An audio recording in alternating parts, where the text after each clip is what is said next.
Mas e as drogas, cara? Eu fumo maconha. Eu tenho essa preocupação da maconha tá fudendo meu cérebro. Eu tenho essa preocupação e eu tenho essa real noção que ela tá fudendo meu cérebro. Você tem a real noção? Tenho. Pare. Veja bem, ser burro é ruim. Sim, tá? mas eu tô acostumado. Não, você é zero. Você só brinca. Não. Se você tá sentindo, pare. Veja bem, a gente é bom de informar a gente mesmo, tá? Então, inclusive, uma das coisas que se fala muito sobre câncer é isso. A pessoa, ela saca quando tem uma coisinha que já não tá mais igual, tá? Então, putz, você tá com aquele pulmão que você dá aquela tossida, você... Cara, não fume. É a mesma coisa aqui aplicada à questão da maconha. Se você sente que tá fazendo mal pra você, não fume. Agora, outra discussão é quais são os danos neurológicos, cognitivos de longo prazo da maconha. Isso. A grande verdade, queira-se ou não, é que há muita indefinição nesse campo. Eu não vou dizer aqui que está provado por A mais B que definitivamente fumar maconha na vida adulta gera declínio cognitivo. Porque você tem estudos mostrando isso, tá? Grandes estudos mostrando sim. Burrice, ou seja, baixa seu QI. Ruim. Razão pela qual eu na dúvida, deixa para lá. Claro. Mas você tem também estudos mostrando que não encontraram resultado, que são estudos inconclusivos. Há um debate, não é uma área onde você tem certezas. Agora, o que tem certeza, isso é muito importante sempre, sem discurso moralista nem nada. Claro. O que há certeza, é que fumar maconha na infância... Antes dos 25, né? Eu diria antes dos 18, tá? 17, assim. Infância e adolescência... Isso não é bom, tá bom? Isso é assim, é certeza absoluta... Que vai dar merda. Que durante... Não necessariamente vai dar merda, mas que não é bom. Aumenta a chance de merda. Esses caras que... Eu tinha um amigo meu que fumava desde os 12 anos. Cara, eu encontrei ele depois na faculdade. Mano, não é o mesmo cara, tá ligado? Enfim, tá... Não sei se mais burro. Não percebi que ele tá mais burro, mas que ele tava mais lento, ele tava. Não, mas é isso que eu tô chamando de burro. Não existe burro, tá? É um jeito brincalhão de falar. Sim. É lentidão de raciocínio. Isso. É problema de memória de trabalho. Memória de trabalho quer dizer o seguinte. A gente tá aqui conversando. Puta, qual era o assunto mesmo? É isso. Eu sofro com isso. Então, isso daí... Principalmente quando eu tô fumando muito durante, né? Tudo bem. Mas é isso, sabe? Eu acho que assim, a gente tem que separar a discussão sobre o uso de qualquer... Por sinal é o seguinte, tá? A grande verdade é que aquele porre do adolescente de 14 anos, cara, esse é bem pior. Nocivo, tá? né? Esse é nocivo. Isso é total. O álcool é nocivo pra caralho. Se for comparar com a maconha, assim, tipo... Eu acho que a maconha também é nociva, mas o álcool, ele tem umas... Tipo, a única coisa que me pira com o álcool e a maconha é que o álcool é legal. Eu acho, tipo, é injusto, tá ligado? Porque o álcool é nocivo também. Tanto quanto, ou até mais. Dependendo da escala de que você consome. Sim. Tipo, você pode fumar maconha à vontade, você não vai ter overdose de maconha. Sim. Mas você não pode beber à vontade. Se tiver 10 garrafas de vinho aqui, talvez... com 20. 1,5 eu tenho como alcoólico, pode ter certeza. Mas é isso mesmo. Experimentei. Já tentei. Total. Mas você tem toda a razão, eu acho que esse é um grande ponto. Mas do outro lado, o que eu sinto, assim, que eu acho que é o ponto mais assim, relevante para a gente como sociedade, é que existe uma decorrência que parece que ela é lógica e natural desse raciocínio de que maconha na adolescência e na infância faz mal e tem que ser evitada a todo custo. E na vida adulta bem ela não faz, ou ela é neutra ou ela faz mal, que deve ser proibido. Essa é uma total outra discussão. Outra discussão. Então, exato. Então, acho que a gente tem que tomar um cuidado só para não amarrar as duas pontas. As duas coisas. Porque não é, tá? Então, por exemplo, quando a gente vai pensar qual que é a política de drogas ideal para um país, a gente tem que pensar, por exemplo, qual que é a política de criminalidade que a gente quer, de relação com a criminalidade. Tributar as coisas. Por exemplo, por que será que os Estados Unidos e muitos países... Estão indo pro lado da legalização. Entende? Uma das razões é desmantelar a indústria do tráfico de drogas. E os caras falam que... Não, eu conversei com o Eduardo Bolsonaro aqui, ele falou que, mano, se você legaliza a maconha, a Farc vai dominar. De onde que ele tirou essa lógica? A Farc só domina porque eles estão na ilegalidade, porra. Não é? Essa é uma longa discussão, tá? Eu acho que as Farc dominar, claro que não, porque elas não têm nenhuma penetração no Brasil. Mas será que, por exemplo, a gente pode especular que gente que de alguma maneira está ligada ao tráfico de drogas vai empresariar, vai no mundo das drogas? Pode até acontecer. Pode até acontecer. Eu acho que a ideia no todo... Mas eles vão entrar no mundo da legalidade. Putz, você matou meu ponto. Se isso acontecer, é bom. Isso é bom. Então tá legal. Então realmente a gente vai ter aí uma transição empresarial nesse mundo, tá bom, mas isso aí... Aí se ele estiver fazendo uma merda ali, a gente tem o aparato do Estado que pode chegar nele muito mais fácil, não com a polícia, mas com um monte de advogado. Você falou tudo. Ai, que bom. É isso que eu penso, tá? Então acho que a gente tem que separar as duas discussões e eu acho que a gente tem que separar também do ponto de vista do sujeito que usa drogas, qualquer droga. Porque uma coisa é a gente entender que essa pessoa é um criminoso, tá? Outra coisa é a gente entender que ela eventualmente é um paciente. E não só o relacionamento com ela é diferente, mas o que os estudos mostram é que o desfecho é muito diferente. Você é tratado como paciente e eventualmente você para de usar essas merdas todas e fica bem. Agora, você é tratado como criminoso, ainda mais num país em que você tem cadeias violentas e tudo mais, você pode terminar muito pior. Você pode terminar num ciclo de tráfico, de coisas muito mais violentas, e aí a coisa pega. Então, a escola do crime é a prisão, né? Então acho que tem esse ponto, tá? A gente tem que olhar também a pessoa.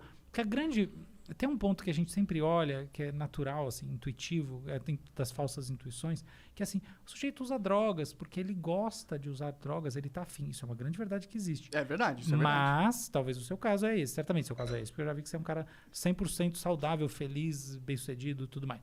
Mas, a gente, por exemplo, me mostre um paciente esquizofrênico que não fume cigarro. Um paciente com transtorno bipolar, por exemplo. Todos. Por quê? Porque existe uma atração natural, assim. O sujeito, até por a nicotina, ela entra nos receptores da acetilcolina, tá? Então ela tem receptores do cérebro que estão desbalanceados naturalmente, blá, blá, blá. A cocaína, por exemplo, ela tem forte aderência aos receptores da dopamina, os receptores dopaminérgicos do cérebro. Prazer. Recompensa. Circuitos de recompensa, etc. Tal. O que acontece? Onde a gente chega com isso? Que, assim, uma relevante, não desprezível, das pessoas que, por exemplo, fumam crack, fazem uso crônico da cocaína, elas têm uma condição de base predispositiva. E não é simplesmente porque elas têm genes, tá? Você tem variações genéticas, a gente chama isso de polimorfismos, que de fato aumentam a vulnerabilidade, tá? Então, inclusive ao álcool. O que quer dizer vulnerabilidade? O cara cheirou 4, 5 vezes cocaína e ele fica viciado. Enquanto outra pessoa cheira durante 5 anos e não fica. É verdade que cocaína vicia menos que cigarro. É verdade. Sério? Do ponto de vista das pesquisas, é isso que você diz. Legal. Quer dizer, legal não, mas eu não sei se essa é uma informação boa do público saber. Já tô querendo cheirar cocaína agora. Não, nunca faça isso na tua vida. Ih, chegou errado aí. Chegou o moralista falando. Não, chegou tarde, porque eu já cheirei uma vez. Tá bom. Evite isso. Mas foi bem pouquinho e não achei tão legal. Mas enfim, onde eu quero chegar com isso? Muitas dessas pessoas que têm essa vulnerabilidade, elas têm por um outro tipo de desbalanço, que não é simplesmente uma variação genética que gera isso daí e ponto final. Elas têm mesmo por uma questão de base. Elas vão ser tratadas. Entende? E se elas são, em vez de tratadas do ponto de vista do que um tratamento significa em termos de acolhimento, elas são tratadas do ponto de vista do que um criminoso precisa receber, cara, ferrou.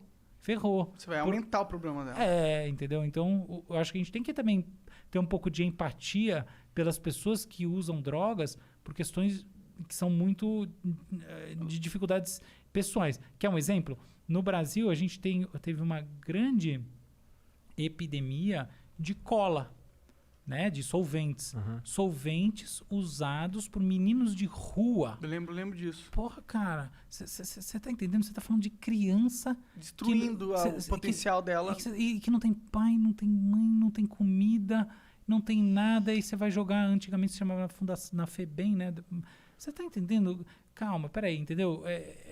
Eu acho que a gente tem que também ter um pouco de empatia. De inteligência. De empatia, mas de inteligência. Não tá funcionando essa porra, tá ligado? E olhar esse sofrimento, né? Porque é complicado você falar assim, tá lá, os viciados. Cara, vai na Cracolândia.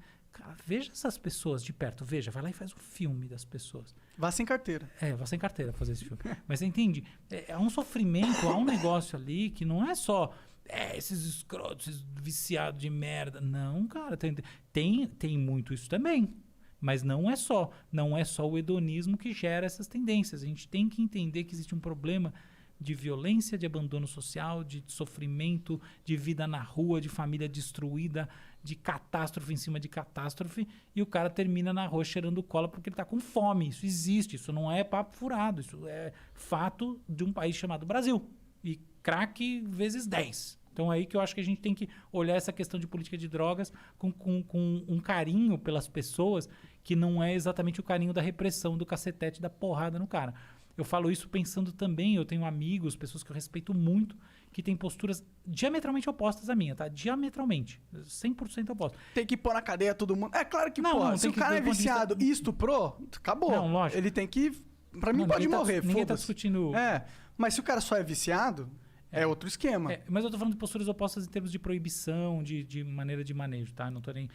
Nem entrando nesse mérito. Porque se uma pessoa que acha isso não quer ser meu amigo, tá? Claro. Eu quero que se foda essa pessoa.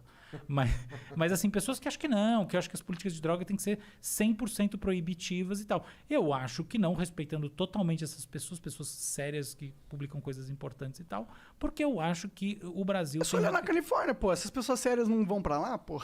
Tipo, eles têm que ver o que tá acontecendo. É que eles vão falar, pô, mas o Brasil é outra... Não, e eu entendo, é verdade esse argumento. O Brasil não é a Califórnia, pô. Não é a Califórnia. São Paulo não é a Califórnia. Mas o meu argumento vai muito na linha. Já que o Brasil não é a Califórnia, eu não posso tratar o viciado como se ele fosse um cara que escolheu isso e ele que se foda. Não, eu tenho que pensar que muitas dessas pessoas são esse menor abandonado.